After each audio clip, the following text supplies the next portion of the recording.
In today's video, I'm showing you how to make a pumpkin sourdough bread. That's a sourdough bread packed with beautiful orange pumpkin puree. This is a new and improved recipe for me. I've made it before, but now it's better than ever. Here's how to make it.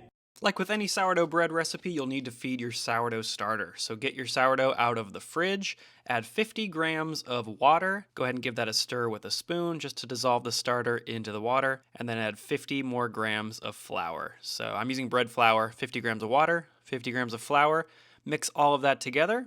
Clean off the sides of the jar so you can see what you're working with. Mark the top of the starter with a rubber band or some kind of marker, and then let it rest on your counter for 4 to 8 hours or until it doubles in size like this. I let it rest on my counter overnight. Then the next day, to make the dough, add 250 grams of water to a mixing bowl. The recipe for this will be in the description of this video. Once you've got your 250 grams of water, add 10 grams of salt. I'm using kosher salt, but whatever salt you have works as long as you're weighing it with a scale. Then add 100 grams of your active sourdough starter that you just fed the night before. That should leave you with some starter left over for next time, so I just put that back in my fridge. After that, get some homemade pumpkin puree or some not homemade pumpkin puree. Any brand you want should work, and measure in 200 grams of the puree into your liquid ingredients. Then give all of this a stir to combine everything thoroughly. You want to dissolve the sourdough starter and the puree throughout the water.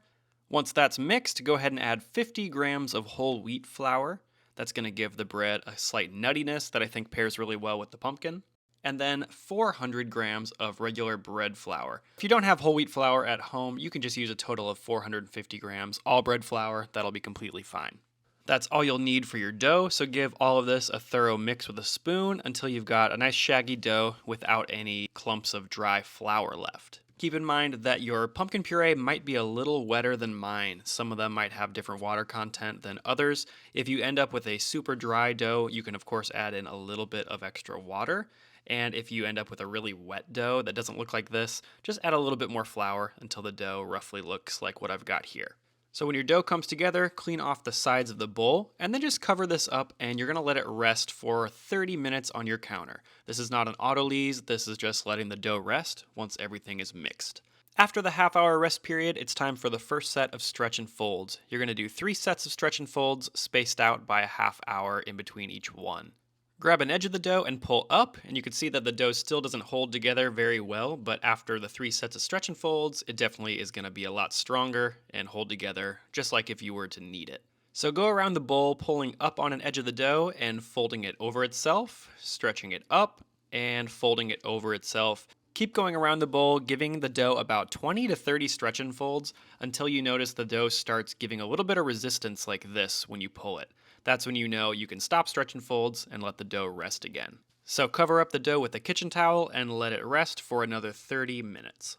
Half hour later, the dough should hold together a lot better this time. So grab an edge of the dough and pull up, and you notice the dough holds together a lot better. It's not ripping at all. Go around the bowl about 2 times, giving the dough about 8 to 10 stretches and folds. Then cover the dough up one more time and let it rest for 30 minutes.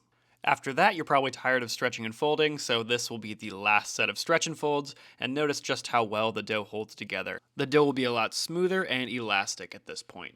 So give the dough one last set of stretch and folds, going around the bowl about 1 to 2 times. And then I'm actually going to move this dough into a clean glass bowl that I've greased with a little bit of olive oil. I like to let the dough bulk ferment or rise in this bowl so I can see how much it's growing. You can see right through the glass sides. Wherever you're letting your dough rise, make sure you cover it up and let it rise till it's about 1.5 to 2 times its original size. It took about 5 hours of rising at room temperature for my dough to look like this. It grew somewhere in between 1.5 to 2 times its original size.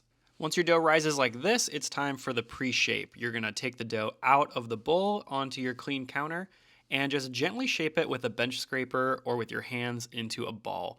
I just go around the dough like this a few times until I get some surface tension on top of the dough, popping any big bubbles that form as I go. And once you have a nice ball like this, you can just let your dough rest on the counter for 30 minutes. The pre-shape step will give the dough some nice structure, and 30 minutes later, it'll be easier to shape into an oval. So I've got this oval Banneton basket here that I've dusted with rice flour. I'm going to show you how I shape a batard or an oval-shaped loaf. Go ahead and sprinkle the top of your loaf with some bread flour, This will create a nice non-stick barrier between the dough and the counter. Then flip the dough over carefully onto that floury surface and kind of stretch out the dough into a square shape. You can flatten it out a little bit to get that square. And then fold the right third of the dough over the middle third, and then fold the left third of the dough over the middle third as well. Those two thirds will meet in the center, and you can press down that crease. Then tuck and roll the dough into itself like this, just rolling it back towards you until you've got a nice cylinder of dough or an oval-shaped loaf like this. Then what I like to do to clean up the ends is to take that flap and fold it under the dough. That kind of rounds it off a little bit. I'll do that on the other side as well. That just gives the ends of the loaf a little bit better of a look when it comes out of the oven. After you've got your oval-shaped loaf formed like this, flip it upside down so the seam side is facing up in the flour-dusted Banneton basket, and then now your dough is ready to proof. Usually I put my dough in the fridge to proof overnight in the cold environment, but today I'm going to cover the dough up and let it proof at room temperature for about 2 to 3 hours. You can do it at room temperature or in the fridge, whatever works for your schedule. 2.5 hours later, my dough has risen quite substantially, and you can see that it's jiggly when I give it a shake like this. To me, that shows that the dough is ready to bake. So grab a piece of parchment paper that's a little bit bigger than your loaf, and gently flip out the loaf onto that parchment paper, and then you can brush away any of that excess rice flour that's on top of the loaf like this.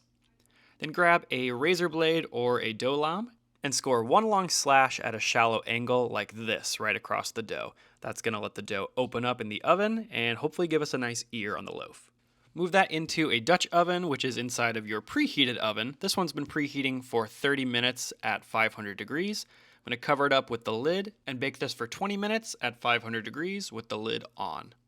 20 minutes later, remove the Dutch oven lid, which is going to release the steam, and then you can admire the beautiful oven spring and ear that's formed on your loaf. And the beautiful orange color. I love this point in baking sourdough pumpkin bread because you can really see that brilliant orange. Keep baking this for about 12 to 15 minutes at 500 degrees Fahrenheit until your bread looks something like this. I don't like to super overbake this one because I like to maintain that orange color. Let this bread cool on a wire rack in your kitchen for about an hour before slicing in, but during that time, just know that it's going to fill your house with the delicious smell of pumpkin sourdough bread.